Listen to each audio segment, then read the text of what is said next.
విస్తృతంగా వచ్చినటువంటి నాయకులందరితో కలిపి సమావేశం పెట్టుకున్నాం. ప్రధాన కారణం, the main agenda of the meeting was Palamuru Rangareddy ఎత్తిపోతల పథకంలో ఈ రాష్ట్ర ప్రభుత్వం మరియు కేంద్ర ప్రభుత్వం కలిసి తెలంగాణకు చేస్తున్నటువంటి ద్రోహం, తెలంగాణకు తలపెట్టినటువంటి దుర్మార్గమైనటువంటి విధానం మీదనే చర్చ జరిగింది. దీని కథ ఏంటంటే చాలామందికి తెలియదు, అవగాహన కూడా ఉండదు. కొత్త తరం వాళ్ళకైతే అసలు తెలియదు. ద రీజన్ వై ఈజ్ సమైక్య ఆంధ్రప్రదేశ్లో అత్యంత దారుణమైనటువంటి వివక్షకు గురైన జిల్లా పాత మహబూబ్ నగర్ జిల్లా. చాలా చాలా దారుణానికి రీజన్ ఏంటంటే వనరులు లేక కాదు, వసతులు లేక కాదు. కృష్ణానది ప్రవేశిస్తుందే మహబూబ్ నగర్ జిల్లాలో. సరే, ఇప్పుడున్న తెలంగాణ, అప్పుడు ఉన్న ఆంధ్రప్రదేశ్ మొత్తం చూస్తే కూడా 300 and above కిలోమీటర్స్ కృష్ణానది పారుతుంది కూడా మహబూబ్ నగర్ జిల్లాలో. 308 కిలోమీటర్లకు పారుతుంది, 308 కిలోమీటర్స్ పారుతుంది. ఇది రెండు రాష్ట్రాలు కలిపి లెక్క చూస్తే కూడా. అయినా కూడా 50 ఏళ్ళు అప్పటికి 50 ఏళ్ళు పరిపాలించినటువంటి కాంగ్రెస్ పార్టీ కానీ, ఆ తదనంతరం సుమారు దగ్గర ఒక 20 ఏళ్ళు పరిపాలించిన తెలుగుదేశం పార్టీ కానీ, పాలమూరుకు చాలా దారుణమైనటువంటి తిరిగి కోలుకోలేనటువంటి దెబ్బ కొట్టిన పార్టీలు ఈ రెండు పార్టీల ప్రభుత్వాలు. ఇది లోకమందరికి తెలుసు. ఆ జిల్లా యాక్చువల్లీ అప్పర్ కృష్ణా ప్రాజెక్టు, భీమా ప్రాజెక్టు, తుంగభద్ర ఎడమ కాలువ ప్రాజెక్టు, దాని ద్వారా ఆనాటికి అన్ని ఫైల్స్ ఉన్నాయి, రికార్డ్స్ ఉన్నాయి. ఏదో ఒకటి స్టోరీ కాదు. 174 టీఎంసీ నీళ్ళు పాలమూరు రంగారెడ్డి జిల్లాకు రావాల్సి ఉండే. పాలమూరు జిల్లాకు ఆనాటి ప్రతిపాదిత ప్రాజెక్టుల ప్రకారం రావాల్సి ఉండే. ఆంధ్రప్రదేశే ఏర్పాటే తెలంగాణ పాలిట పెనుశాపం. కొంతమందికి నచ్చదు, కానీ పెనుశాపంగా పరిణమించింది ఆంధ్రప్రదేశ్ రాష్ట్ర ఏర్పాటు. మొత్తం తెలంగాణకు, అందులో మోర్ స్పెసిఫికల్లీ మహబూబ్ నగర్ జిల్లాకు జరిగినటువంటి తీవ్రమైనటువంటి అన్యాయం. ఎస్ఆర్సి యాక్ట్ అంటే స్టేట్ రీఆర్గనైజేషన్ యాక్టు స్పష్టంగా చెప్తుంది, ప్రతిపాదించబడి ఆల్రెడీ శాంక్షన్ అయ్యి జరుగుతుండే ప్రాజెక్టులు, కంటెంప్లేట్ చేసి ఉన్న ప్రాజెక్టులు, వాటిని మార్చకూడదు, అవి కొనసాగించాలి. ఆ చట్టం ఉండగా కూడా వాటి అన్నిటిని కాదని వీటిని మొత్తం అబాండన్ చేసి పడేసిండ్రు. అట్లా చాలా చేసినారు. అక్కడ గోదావరి మీద చూసుకుంటే దేవునూరు ప్రాజెక్టు కావచ్చు, ఇచ్చంపల్లి కావచ్చు, రకరకాల ప్రాజెక్టులను అబాండన్ చేసినారు. అందులో అతి తీవ్రమైనటువంటి అన్యాయం మహబూబ్ నగర్ జరిగింది. ఇలా మహబూబ్ నగర్కి ఇచ్చే పాలమూరు ఎత్తిపోతలో మరొకటి కొత్త స్కీమ్ కాదు. గతంలోనే 174 టీఎంసీలకు ప్రాజెక్టులు రూపకల్పన జరిగి అంత అయింది. అయితే మేము చాలా వాదించినాం. మధ్యలో బ్రిజేష్ కుమార్ ట్రిబ్యునల్ వస్తే కూడా అక్కడ పోయి ఆ ట్రిబ్యునల్ని కలిసి చాలా ప్రయత్నాలు చేసినాం. ఉద్యమ సందర్భంలో, ఉపన్యాసాలలో, కరపత్రాలలో, జలసాధన ఉద్యమ సందర్భంలో, మా క్యాసెట్ల రూపంలో, స్పీచ్ల రూపంలో, కరపత్రాల రూపంలో, పోస్టర్ల రూపంలో, క్యాసెట్ల రూపంలో రకరకాలుగా వాదించుకుంటూనే ట్రిబ్యునల్ కూడా ఇవ్వాలని పోతే, ట్రిబ్యునల్కు ఉండే ఒక డెలికసీ ఏంటంటే వాళ్ళు రాష్ట్రాల మధ్య పంపిణీ చేస్తారు తప్ప రాష్ట్రం లోపల ఉండేటువంటి ఒక ప్రాంతానికంటే వాళ్ళు చేయరు. మీకు రాష్ట్ర హోదా లేదండి, మీరు ప్రాంతము, మరి రాష్ట్రంతో కొట్లాడుతున్నారు, అది వేరే సంగతి. కానీ మేము స్వీకరించలేము, తీసుకోలేము చట్ట ప్రకారం అని చెప్పి వాళ్ళు నిరాకరించారు. సరే, ఆ తదనంతరం ఉద్యమం జరిగింది, మీ అందరికి తెలుసు. ఇక్కడ ఇంకొకటి కూడా తప్పకుండా చెప్పాలి. బచావత్ ట్రిబ్యునల్ ఏర్పాటైనప్పుడు అతను పంపకాలు చేస్తూ బచావత్ ట్రిబ్యునల్లో స్పష్టంగా రికార్డెడ్ ఇప్పుడు ఉంది. బచావత్ ట్రిబ్యునల్లో స్పష్టంగా పొందుపరచబడి ఉంది. ఇప్పుడు బచావత్ గారు ఖుద్దు రిటైర్డ్ సుప్రీంకోర్టు జడ్జి, ఆయన స్వయంగా ఏమన్నాడంటే, ఈ ప్రాంతం నిజంగా చాలా నిరాదరణకు గురైంది, ఇంకా అవుతూ ఉన్నది. ఆ రోజు విపత్కర పరిస్థితి, దుర్భరమైన పరిస్థితి ఏంటంటే, పాలమూరు గురించి గంటెడు నీళ్ళు అడిగిన వాళ్ళు లేడేవాడు. ఇంత కేటాయించండి, ఈ కరువు జిల్లా ఉంది అని అడిగేవాడే లేడు. ఆనాటి సమైక్య ప్రభుత్వం చేసిన ద్రోహం.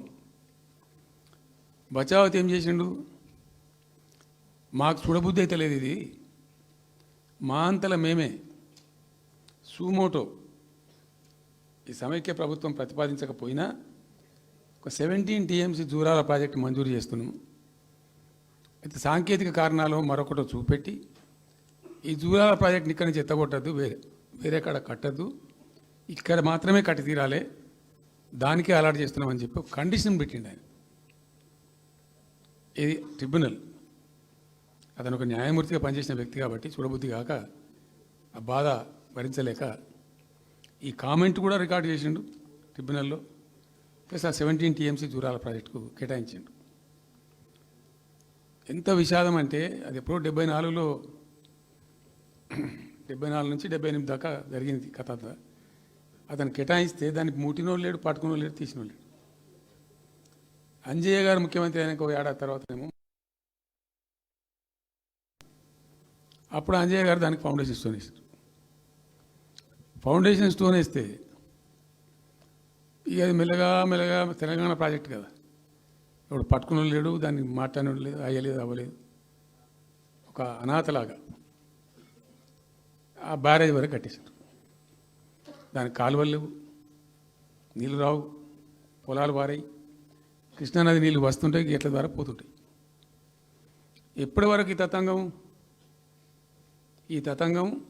2001లో గులాబీ జెండా ఎగిరేదాకా ఇదే తతంగం. ఇంకా విషాదం ఏంటంటే, అప్పుడు ముఖ్యమంత్రి ఉన్న చంద్రబాబు నాయుడు ఆయన మహబూబ్నగర్ జిల్లాను దత్తత తీసుకున్నాడు. ఆయన దత్తతలో ఉండే చేసి నేను అడాప్ట్ చేసుకుంటున్నా ఈ కరువు జిల్లా, దీన్ని అది చేస్తా, ఇది చేస్తా, పొడి చేస్తా అని మాటలు చెప్పి ఇష్టం వచ్చినన్ని పునాదురాలు వేసిండు. కలవ కుర్తి, మన్ను, మశాను, రకరకాల పునాదురాలు వేసుకుంటూ ఉద్యమ సందర్భంగా నేను చేసే ఉపన్యాసాలలో నేను మాట్లాడేది, ఈ పునాదురాలన్నీ ఎందుకు మనకు పట్క ఏడుస్తానిక, చూసుకుంటానిక, ఏం లాభము, ఈ రాళ్ళని అంశం కృష్ణానదిలో అడ్డమేస్తూ చెక్కడమని అయితే భయం అనేది నేను నవ్వేది, జనం సప్పట్లు కొట్టేది సభలలో నేను చెప్తుంటే. ఒక్క డ్రాప్ వాటర్ కూడా పొలాలు పారడానికి రాలేదు. తత్ఫలితమైంది net result. What was the net result? Palamuru జిల్లాలో ప్రతి తాలూకా కేంద్రం అంటే ప్రతి నియోజకవర్గ కేంద్రం నుంచి వలసలు పోవడానికి ప్రజలు ప్రతి బొంబాయి నుంచి bus, Narayanpet Bombay bus, Wanaparthy Bombay bus, ఇంచుమించు అన్ని తాలూకాల నుంచి బొంబాయికి డైరెక్ట్గా బస్సు. ఏం చేస్తారు, ప్రజలు పొట్ట చేత పట్టుకొని వలస పోవాలి, బతకపోవడు తప్ప ఇంకో గతి లేదు. జిల్లాకు జిల్లా మొత్తానికి మొత్తం 100% కృష్ణా బేసిన్లో ఉంటుంది. భయంకరమైన కరువు. చివరికి ఆ జిల్లాలో ఉండే అనేక మంది కవులు అనేక పాటలు రాశారు. ఆ గోరెటి వెంకన్న గారు అయితే పల్లె పల్లెలో పల్లెలు మొలిసే పాలమూరులోన అని చెప్పి పాట రాసి పాడిండి. ఆ పాట బాగా పాపులర్ సాంగ్ కూడా, తెలంగాణ ఉద్యమం పొడుగుతో కూడా భయంకరంగా మోగినటువంటి సాంగ్. సో అట్లా జరుగుతూ ఉంది. మేము ఏడుస్తా పోయినాం, చూస్తా పోయినాం. ఆ ఉన్న రెండే ప్రాజెక్టులు, ఒకటి బచావతి పెడితేనేమో దూరాల గతి అది. అప్పుడు చంద్రబాబు నాయుడు గారి స్లోగన్ సమైక్య రాష్ట్రంలోనే సమగ్ర అభివృద్ధి. నేను ప్రథమ మహాసభకు పాలమూరు జిల్లాకు పోయినా, మహబూబ్నగర్ టౌన్లో పెట్టాం, పెద్ద భారీ మీటింగ్ జరిగింది. దాదాపు 70-80 వేల మంది వచ్చిండ్రు. ఆ మీటింగ్లో నాకు బాగా కోపం వచ్చి, ఏమయ్యా చంద్రబాబు నాయుడు, అప్పటికి ఏంటంటే కర్ణాటకకి కొంత ముంపు ప్రాంతం ఏమిటి దూరాల ప్రాజెక్టులో ఏంటంటే కొద్ది ముంపు ప్రాంతం కర్ణాటక రాష్ట్రంలో ఉంటుంది. ఒక 13 కోట్ల రూపాయల వరకు కాంపెన్సేషన్ కట్టాల్సి ఉండి కట్టడు, ₹1 కట్టడు. ఏమయ్యా చంద్రబాబు నాయుడు గారు, నువ్వు దత్తత తీసుకున్నావు, కథ తీసుకున్నావు, డైలాగులు చెప్తున్నావు, ఇక్కడ చచ్చిపోతాను జనము, బొంబాయికి వలసలు పోతుండ్రు. ఇటువంటి పరిస్థితులలో కూడా కర్ణాటకకు డబ్బులు కట్టడానికి డబ్బులు లేవా? ఇదేనా సమైక్య రాష్ట్రంలో సమగ్ర అభివృద్ధి అంటే? బట్టిగా బ్యారేజ్ ఆ గోడ లెక్క కట్టిన విడిచిపెట్టేది చూసి తమాషా పడన్నా అని చాలా తీవ్రమైన విమర్శలు చేశాను. మోకాళ్ళ మీద పరిగెత్తి కట్టిండి చంద్రబాబు నాయుడు. అప్పుడు ఆ కర్ణాటక చెల్లించాల్సిన కంపెన్సేషన్ ఏదైతుందో మోకాళ్ళ మీద ఉరికి నా దాడి తట్టుకోలేక కంటిన్యూగా పెట్టినాం. దాని తర్వాత చంద్రబాబు నాయుడు పార్టీకి సంబంధించిన ఎమ్మెల్యేనే ఆర్డీఎస్ దగ్గర బాంబులు పెట్టి పేల్చేయడం, అది మీ అందరికీ కూడా తెలుసు. బాంబులు పెట్టి పేల్చడం 2 సార్లు 3 సార్లు పేల్చారు. నేను ఫస్ట్ ఉద్యమంలో తెలంగాణ ఉద్యమం స్టార్ట్ అయిన తర్వాత నేను ఎంచుకున్న ఎజెండా, నా ఎజెండాలో మొదటి పాదయాత్ర నేను చేసినటువంటిది జోగులాంబ టు గద్వాల పాదయాత్ర చేసినది. ఈ అన్యాయం సంగతి ఏంది అని దాన్ని ప్రజలలో ఎండగట్టాలని చెప్పి, గవర్నమెంట్ కూడా ఒత్తిడి తేవాలని చెప్పి, ఎందుకు తెలంగాణ ఉద్యమం చేస్తున్నాం అనేది లోకానికి తెలియాలని చెప్పి నేను జోగులాంబ టు గద్వాల పాదయాత్ర చేసిన. దాన్ని మొత్తం అసలు కంప్లీట్ 80,000 ఎకరాలకు బారాల్సినటువంటి ఆ ఆర్డీఎస్ కెనాలు 15,000 ఎకరాలు, 10,000 ఎకరాలు, 20,000 ఎకరాలకు వచ్చింది, తగ్గిపోయింది. అడిగే నాతుడు లేడు. నేను అంతకు ముందే పాదయాత్ర కన్నా ముందే స్వయంగా మేమందరం జిల్లా మహబూబ్నగర్ జిల్లా నాయకులు నేను కలిసి ఆర్డీఎస్ హెడ్ వర్క్స్ ఎక్కడ ఉంటాయంటే కర్ణాటకలో ఉంటాయి, రాయచూరు దగ్గర. అక్కడ దాకా పోయి మొత్తం ఆశాంతం ఆ కాలువ పొడవుతో తిరిగి అర్థం చేసుకొని ఆ తర్వాతనే నేను గద్వాల మన ఆలంపూర్ టు గద్వాల పాదయాత్ర పెట్టాం. తిరిగి దాన్ని ఎక్స్పోజ్ చేసినాం. అప్పుడు అక్కడ గొడవ చేస్తే మళ్ళీ అప్పుడు జూరాల లింక్ కెనాల్ని మొదలుపెట్టింది చంద్రబాబు నాయుడు. జూరాల టు ఆర్డీఎస్కు లింక్ కెనాల్ అని మళ్ళీ డ్రామా కట్టి, అంటే ప్రతిసారి ఏమార్చడము తెలంగాణ ప్రజలను ఒక రకమైన దగా చేయటం తప్ప రాలే, ఒక డ్రాప్ వాటర్ రాలే, ఎప్పుడు రాలే. సరే కొట్లాడుతూ పోయినాం, ప్రజలు బాగా కలిసి వచ్చిండ్రు, సందర్భం కలిసి వచ్చింది, తెలంగాణ అదృష్టం బాగుంది, తెలంగాణ రాష్ట్రం ఏర్పడింది. ఇదంతా కూడా మీకు అన్నముందు జరిగిన చరిత్ర, ప్రతి ఒక్కరికి తెలిసిన చరిత్ర. ఇది ఏం కొత్త స్టోరీ కాదు, కల్పిత కథ కాదు, పుట్టించి చెప్పేది కాదు. పాలమూరు జిల్లా యొక్క దరిద్రం, ఆ దరిద్రంలోకి పాలమూరు నెట్టివేయబడ్డ పరిస్థితి. నేను అందుకే ఊకే మొత్తుకునేది కదా, తెలంగాణ వెనుకబడ్డ ప్రాంతం కాదు, వెనుక పడేయబడ్డ ప్రాంతం, వెనుకకు నెట్టివేయబడ్డ ప్రాంతం అని చాలాసార్లు చెప్పేది. నేను వందల ఉపన్యాసాలలో చెప్పాను. అది ప్రూవ్ టు బి కరెక్ట్. దాని తర్వాత ఎక్కడి దాకా పోయిన పరిణామాలంటే, పాలమూరు జిల్లాలో ఎండాకాలం వచ్చిందంటే గంజి కేంద్రాలు పెట్టేది. ఏడిసినాం మేము ఒకరోజు. గంజి కేంద్రాలతోని పాలమూరు, ఎందుకంటే యువకులంతా పాపం వలస ఉన్న ముసలివాళ్ళు చచ్చిపోడు, తిండి దొరకక, దానికి గంజి కేంద్రాలు పెట్టి కమ్యూనిస్ట్ పార్టీలు వాళ్ళు వచ్చేది కొంత అడావుడు చేసి ప్రజలకు కొంత గంజి పోసే ప్రయత్నం. చివరి గంజి కేంద్రాలు పెట్టే స్థాయికి దిగజారిపోయింది పాలమూరు. కృష్ణా నది 300 కిలోమీటర్లు పారే జిల్లాలో చాలా దారుణం పోయింది. లివ్వా అంటే కేటాయింపులు ఉన్నాయి, పత ఉంది, కార్ఖానా ఉంది, అప్పర్ కృష్ణా పేరుంది, తుంగభద్ర కాలువ పేరుంది, రకరకాల భీమా ప్రాజెక్టు పేరుంది, అన్నీ ఉంటాయి కానీ ఇవి రాదు. చూడడానికి మళ్ళీ ముఖ్యమంత్రి దత్తతలో ఉంటుంది కానీ రాదు, ఏమీ రాలే. ఇంకా అందంగా ఈ ప్రాజెక్టులను, నేను కూడా అప్పుడు తెలుగుదేశం పార్టీలో పనిచేసిన కదా, ఈ ప్రాజెక్టులకు పెండింగ్ ప్రాజెక్టులను పేరు పెట్టిన ఒక టైటిల్ గొప్పతనంలాగా పెండింగ్ ప్రాజెక్టుల జాబితాలో వాటిని తోసేసి పాలమూరున బాగా గతికి తెచ్చిండ్రు. సరే రాష్ట్రం వచ్చిన తర్వాత జరిగింది ఏంది, టోటల్గా మేము సమీక్ష చేసుకున్నాం. గోదావరి ఏంది, గొంగడి ఏంది, కృష్ణ అయింది, మనకు రావాల్సిన వాటా అయింది, దగా జరిగింది ఎక్కడ, ఎట్లా సరిదిద్దాలా, ఎట్లా మన ప్రయాణం ముందుకు పోవాలా, ఏం జరగాలి అని ఆలోచన చేసినాం. చాలా తీవ్రమైనటువంటి మదన పడ్డం. టాప్ ప్రయారిటీలో ఈ జిల్లా ఆదుకోవాలి మనం. అత్యంత భయంకరమైన కరువు ఉంది ఇక్కడ, కొంచెం లైన్లో పెట్టుకోవాలి. ఇప్పుడు మన సొంత రాష్ట్రం కాబట్టి మనకు ఆ ఇబ్బందులు ఉన్నాయని చెప్పి మా ప్రస్థానం ప్రారంభించాం. మొట్టమొదలు యుద్ధ ప్రాతిపదికన ఏవైతే పెండింగ్ ప్రాజెక్టులను పెట్టినరో వాటిని రన్నింగ్ చేసిన వాటిని అన్నిటికని నెట్టెంపాడు కావచ్చు, భీమా కావచ్చు, కల్వకుర్తి కావచ్చు, అన్నిటిని కూడా బ్రహ్మాండంగా లైన్లోకి తెచ్చి స్టార్ట్ చేసినాం. నికరంగా 6.5 లక్షల ఎకరాలకు ఆయకట్టు తెచ్చినాం ఆ పాలమూరు జిల్లాలో మా గవర్నమెంట్ ఉన్నప్పుడే. ఇది అక్కడ ప్రజలందరికీ తెలుసు, అందరికీ తెలుసు, ప్రతి వాళ్ళకి తెలుసు. సామర్థ్యాలు పెంచుకున్నాం కొన్ని. నెట్టెంపాడులో భాగంగా ఒకటి రేలంపాడు రిజర్వాయర్ ఉంటుంది. అది జస్ట్ 1.5 TMs, 1/4 to 2 TMs అది ఉండే. నేను రివ్యూ చేసి అక్కడ రైతులతో మాట్లాడి మీకు పంట పండదు, కష్టమవుతుంది కాబట్టి దీన్ని కొద్దిగా పెంచాలని చెప్పి డబుల్ ద సైజ్ చేసినాం, 4 TMs చేసినాం, పంట పండాలి కాబట్టి. అట్లా రకరకాల చర్యలు తీసుకొని దాని ద్వారా ఆ కల్వకుర్తి లిఫ్టిగేషన్ ద్వారా, ఈ నెట్టెంపాడు ద్వారా, బీమా ద్వారా, బీమా ఫేజ్ 1 ఫేజ్ 2 ద్వారా అన్నీ కలిపి 6.5 లక్షల ఎకరాలకు. వాస్తవం చెప్పానంటే ఎంత దుఃఖభాజనం అంటే, ఎంత బాధాకరం అంటే, కృష్ణానది 300 కిలోమీటర్లు ప్రవహించేటువంటి పాలమూరులో 30,000 ఎకరాలు కూడా పారకం లేదండి.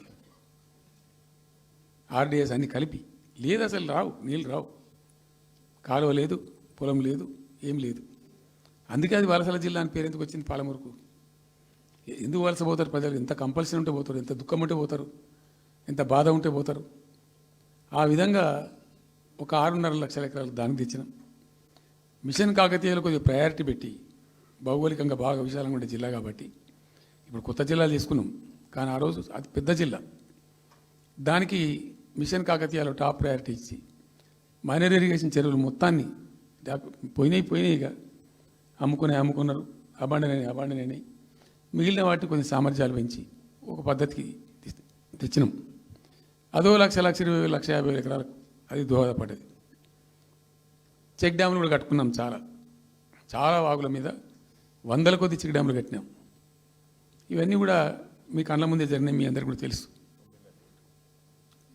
ఈ RDS కెనాల్కి మోసం జరిగింది కాబట్టి మధ్యలో తుంగభద్ర మీద పెట్టి తుమ్మిల లిఫ్ట్ కూడా తెప్పించి తుమ్మిల లిఫ్ట్ కూడా పూర్తి చేసినాం. ఏది RDS ద్వారా కోల్పోయిన ఆయకట్టును రిస్టోర్ చేయడానికి తుమ్మిల లిఫ్ట్ కూడా స్టార్ట్ చేసినాం, నీళ్ళు పోపించినాం, బ్రహ్మాండంగా ఆయకట్టు అంతా పార్పించినాం. ఇట్లా అనేక రకాల చర్యలు అవి తీసుకొని ఒక 6.5 లక్షల ఎకరాలకేమో నెట్ ఆయకట్టు వచ్చింది. ఇండైరెక్ట్ ఆయకట్టు ఏమో భూగర్భ జలాలు పెంచడానికి కట్టిన చెక్ డ్యాములు, మైనర్ ఇరిగేషన్ బాగు చేయడం, దాని ద్వారా కూడా 1,50,000 ఎకరాలకు వచ్చింది. ఆ తదనంతరం మరి మనం ఎట్లా ముందుకోవాలా, ఏం చేద్దామని చెప్పి ఈ రంగారెడ్డి జిల్లా కూడా వాళ్ళు పాపం కృష్ణా బేసినే, ప్రతి డ్రాప్ రంగారెడ్డిలో పడే ప్రతి వర్షం చుక్క కృష్ణానదికి పోతుంది, ఇంకెక్కడికి పోదు. నల్లగొండ జిల్లాలో కురిసే ప్రతి వర్షం చుక్క కూడా కృష్ణానదికి పోతుంది.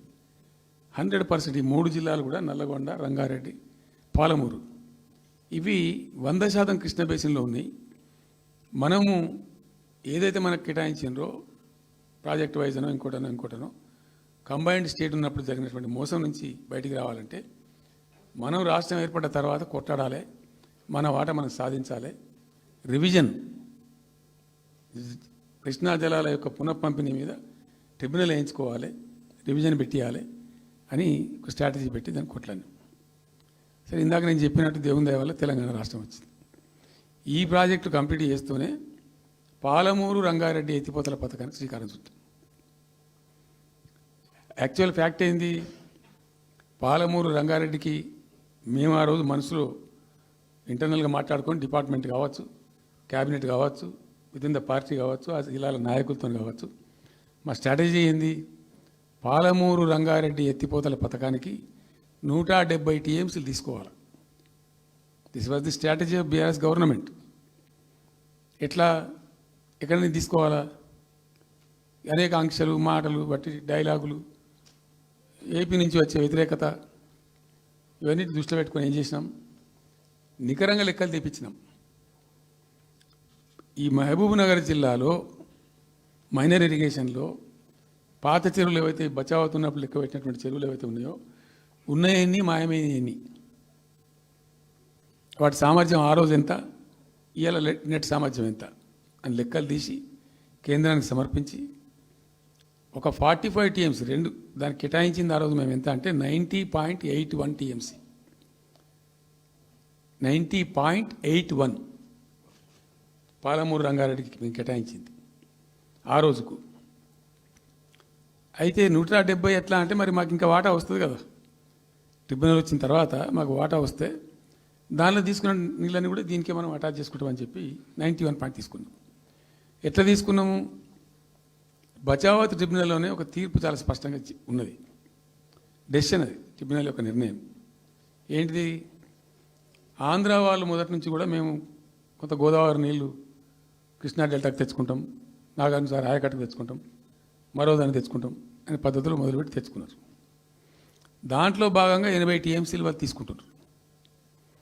ఇది పోలవరం కట్టి ఆ కెనాల్ అప్పుడు వైఎస్ రాజశేఖర్ తవ్విండు కదా, పట్టిసీమ లిఫ్ట్ పెట్టిండ్రు, ఇనీషియల్ లిఫ్ట్ పెట్టిన తర్వాత ఇప్పుడు కెనాల్ అయింది. సో దాన్ని 80 టీఎంసీలు వాళ్ళు వాడుకుంటున్నారు, ఎక్కువనే వాడుకుంటున్నారు. సో వాళ్ళు డిపిఆర్లో సబ్మిట్ చేసినారు చాలా క్లియర్గా స్పష్టంగా, ఏమని 80 టీఎంసీలు మేము తీసుకుంటున్నాం, 80 టీఎంసీలు పైన 5 రాష్ట్రాలకు బచావ్ ట్రిబ్యునల్ ప్రకారం ఇస్తాం. అది 3 రాష్ట్రాలకు ఇస్తారు, తెలంగాణ రాష్ట్రానికి, కర్ణాటకకు, మహారాష్ట్రకు. తెలంగాణకు 45, వాళ్ళిద్దరు కలిపి 35, కర్ణాటకకు 21 టీఎంసీ, మహారాష్ట్రకు 14 టీఎంసీ. వాళ్ళిద్దరు కూడా వాడుకుంటున్నారు. అది కర్ణాటక వాళ్ళు ఆల్రెడీ ఆర్ యూజింగ్ 21 టీఎంసీ ఏదైతే పోలవరం నీళ్ళు అక్కడ వాళ్ళు తీసుకున్నారు కాబట్టి దాని కంపెన్సేటర్ కింద వచ్చినటువంటి దాన్ని they are using it, right రాయాలి. మహారాష్ట్ర కూడా వాడుతున్నారు, లెక్కల్లో చూపించారు వాళ్ళు, వాళ్ళ ప్రాజెక్టుల డిపిఆర్లో వాళ్ళ లెక్కల్లో చూపెట్టిండ్రు. ఇక వాడుకోవాల్సింది వాళ్ళు మనం. సో ఆ 45 టీఎంసీ మనది ఉంది కదా, మనకు ట్రిబ్యునల్ కేటాయించిందే కదా, అప్పనంగా ఏదో వచ్చేది కాదు కదా. సో ఆ 45 ఈ మైనర్ ఇరిగేషన్ లాసెస్ 45 కలిపి 90.81 టీఎంసీలకు దాన్ని ప్రతిపాదించాం. It has a strong basis, ఏదో గాల్లే అడగోలు జమాబందీ ఏర్పడతాడు చేసింది కాదు, ఒక స్పష్టమైనటువంటి విధానంతో, ఒక అవుట్లుక్తో, భవిష్యత్తు ప్రయోజనాలను దృష్టిలో పెట్టుకొని చేసినటువంటి చర్య. చేసినాం. ప్రాజెక్టు 30,000 కోట్లు, 35,000 కోట్లు మంజూరు చేసినాం. అందులో 27,000 కోట్లు ఖర్చు పెట్టినాం. ఆల్మోస్ట్ దగ్గర 88-90% పనులు పూర్తి అయిపోయినాయి. ఈ ఆంధ్రాతోని పంచాయతీ ఉంటుంది ఎప్పటికైనా, వాళ్ళు పోతిరెడ్డిపాడు పొక్కగొట్టి దాన్ని పెంచి, ఇక దాన్ని ఇంకింత పెంచి ఇక తెలుగు గంగా అనే పేరు మీద మొదలై అది ఎటెటెటెటు పోతుంది, ఇక అడవులు జమాబంది. కాబట్టి మనం క్విక్కెస్ట్ పాసిబుల్ టైంలో తీసుకోవాలని ఆ వచ్చే వాటర్ను అక్కడ ఎంటైర్ వరల్డ్లో ఇక్కడ లేవండి 145 మెగావాట్స్ కెపాసిటీ పంప్స్ పెట్టినాం అక్కడ. Specially prepared, those pumps were prepared by BHEL of India. 145 మెగావాట్ల పంపులు అసలు ఇండియాలో ఎక్కడ ఏ ప్రాజెక్టుకు లేవు. ఎందుకంటే దాని ఆ పంపు స్విచ్ ఆన్ చేసిన నేను, నీళ్ళు వచ్చినాయి. ఒక్క పంపు స్విచ్ ఆన్ చేస్తేనే ఇట్లా కాలువలు తల్లాడుతుండే. ఇట్లా అంటే ఆ గొడవ ఉంది కాబట్టి వాళ్ళు అటు పోతిరెడ్డి పడి పక్క నుంచి వాళ్ళు తీసుకుపోతూ ఉంటారు. ఆ వర్షాలు వచ్చినప్పుడే మనం తీసుకోవాలి, ఇంకో గత్యంతరం లేదు. కాబట్టి క్విక్కెస్ట్ పాసిబుల్ టైంలో ఈ రిజర్వాయర్లు నింపుకుంటే మనం సేఫ్ అయిపోతాము, జిల్లా కాడికి కొంత న్యాయం జరుగుతుందని చెప్పి ఆ 145 మెగావాట్స్ కెపాసిటీ ఉండే పంప్స్ పెట్టినాం. ఇప్పుడు పంప్స్ అన్నీ ఆల్మోస్ట్ ఇన్స్టాల్ అయినాయి. మరి ఈ గవర్నమెంట్లో వీళ్ళు ఏం పట్టించుకుంటలేరు, అసలు ఏం చేస్తలేరు. అయితే జరిగిన తర్వాత ఏమైంది, అనుమతులు అంత సాధించారు. దాని మీద చాలా మెలికలు పెట్టినారు, ల్యాండ్ అక్విజిషన్ల ప్రాబ్లం చేసినారు. అయినా 27,000 ఎకరాలు మేము అక్వైర్ చేసినాం సక్సెస్ఫుల్గా. అదంతా క్లిష్టమైన సబ్జెక్ట్ ఈ రోజులలో ల్యాండ్ అక్విజిషన్ అంటే. అయినప్పటికీ 27,000 ఎకరాలు అక్వైర్ చేసినాం, 27,000 కోట్లు ఖర్చు పెట్టినాం. అంత కాన్సన్ట్రేట్ చేసినాం. గ్రీన్ ట్రిబ్యునల్కి పోయినారు, ఆ స్టేని క్యాన్సిల్ చేయించినాం. అనేక రకాల అడ్డంకులు కల్పించే ప్రయత్నాలు ఎన్ని చేసినా వాటన్నిటిని అధిగమిస్తూ ఆ ప్రాజెక్టును ముందుకు తీసుకొని పోయినాం. అయితే ఈ పంపులన్నీ ఇన్స్టాలేషన్ అయిపోతుంది, బ్రహ్మాండంగా ఉంది. సరే, ఇంతగా అనేది మా గవర్నమెంట్ మారింది. సహజం, రాజకీయాల్లో గెలుపులు ఉంటాయి, ఓటములు ఉంటాయి, ప్రభుత్వాల మార్పిళ్ళు ఉంటాయి, జరుగుతాయి. కానీ ఎంత తెలుగు తక్కువ దద్దమ్మ ప్రభుత్వం వచ్చినా, నెక్స్ట్ సక్సెసివ్ గవర్నమెంట్ ఎవరు వచ్చినా రాష్ట్ర ప్రయోజనం కదా ఒక ప్రాజెక్ట్ అంటే. ప్రజలకు నీళ్ళు వచ్చేది కదా, ప్రజలు బ్రతికేది కదా, దాన్ని కొనసాగిస్తారు. ఇప్పుడు ఒక్క తట్టెడు మట్టి కూడా తీయలేదండి. మా గవర్నమెంట్ పోయిన తర్వాత పాలమూరు ఎత్తిపోతల పథకంలో ఒక తట్టెడు మట్టి కనీసం నేను తీయలే. మరి దాన్ని ఎందుకు అబాండన్ చేసినరో, దాని వెనక ఏం ఉద్దేశం ఉందో, ఇంత నిష్క్రియాపరత్వం ఏంది, ఇంత దారుణమైంది. 2 నెట్ సంవత్సరాలు గడిచిపోయినాయి. ఇప్పుడు మేము గమనిస్తున్నాం. మధ్యలో ఏమైంది, కేంద్ర ప్రభుత్వంతో తమాషా. బీజేపీ మొదటి నుంచి మాకు తెలంగాణకు శని అయింది. అది కేంద్ర ప్రభుత్వం ప్రతిదాన్ని వ్యతిరేకించడమే. ప్రతిదానిగా చంద్రబాబు ఎన్డీఏలో చేరడం, ఆయన మాటలు పట్టుకొని వ్యతిరేకించడం, అడ్డంగా ఇష్టం వచ్చిన పద్ధతిలో. మేము బాగా కొట్టాను. మేము ఉన్న రోజులు అనేకమైనటువంటి పోరాటాలు చేసి దాన్ని అప్పటికప్పుడు సాధించుకున్నాం. అనుమతులు కానీ ఇంకోటి కానీ మొత్తం 9-10 అవసరం పడతాయి. అందులో 6 అనుమతులు ఆల్రెడీ వచ్చేసినాయి. మెయిన్ ఎన్విరాన్మెంట్ అసెస్మెంట్ కమిటీది అదే మెయిన్ అసలు ప్రాజెక్టుకు లైఫ్ లైన్. దాని మొత్తం అనుమతులు వచ్చేసినాయి. దాని తర్వాత మిగిలిన అనుమతులన్నీ లాంఛనమే, ఇచ్చేయాల్సిందే. అది ఇచ్చిందంటే అటువంటి అతి ముఖ్యమైనటువంటి అనుమతి కూడా తెచ్చినాం. అన్నీ అన్నీ వచ్చిన తర్వాత కేంద్ర ప్రభుత్వం మొన్న చంద్రబాబు నాయుడు ఎంపీలు అవసరం ఉంది కదా అక్కడ వాళ్ళకు. ఇప్పుడు ఇద్దరు ఎంపీలు అవసరం కదా, నితీష్ కుమార్, చంద్రబాబు నాయుడు. దానికోసం బీజేపీ ఎంతకైనా దిగజారుతుంది. అక్కడ ప్రభుత్వం నిలబెట్టుకోవాలి కాబట్టి ఎంతకైనా దిగజారి ఆయన మాట పట్టుకొని డిపిఆర్ను వాపసు పంపించారండి. మేము ఉన్న రోజులు రాలే డిపిఆర్ వాపసు. అనుమతులు తెచ్చిన ఉల్టా మేము. ఇంకా డిపిఆర్ వాపసు వస్తే భూమి ఆకాశం ఒకటి చేయాలా రాష్ట్ర ప్రభుత్వం.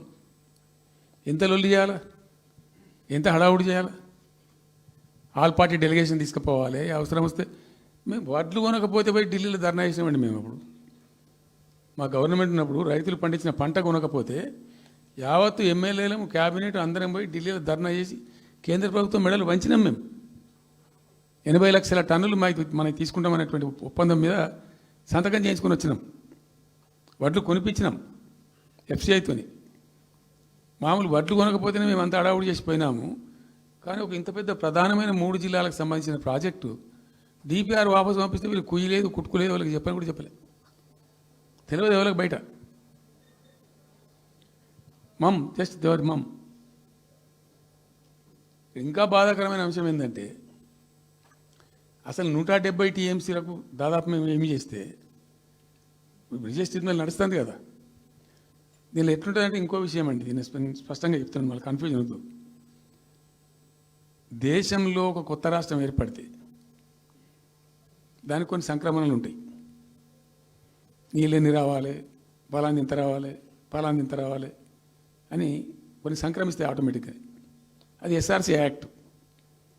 భారతదేశంలో ఇనీషియల్గా ఉన్నాయి 14 స్టేట్సే. ఇప్పుడు జమ్మూ కాశ్మీర్ అదేదో వాళ్ళు చేసినారు, కానీ అదర్వైజ్ 15 రాష్ట్రాల తర్వాత ఏర్పడ్డాయి. వాళ్ళు దాన్ని ఇప్పుడు యూనియన్ టెరిటరీ చేసింది కదా లద్దాఖ్ను.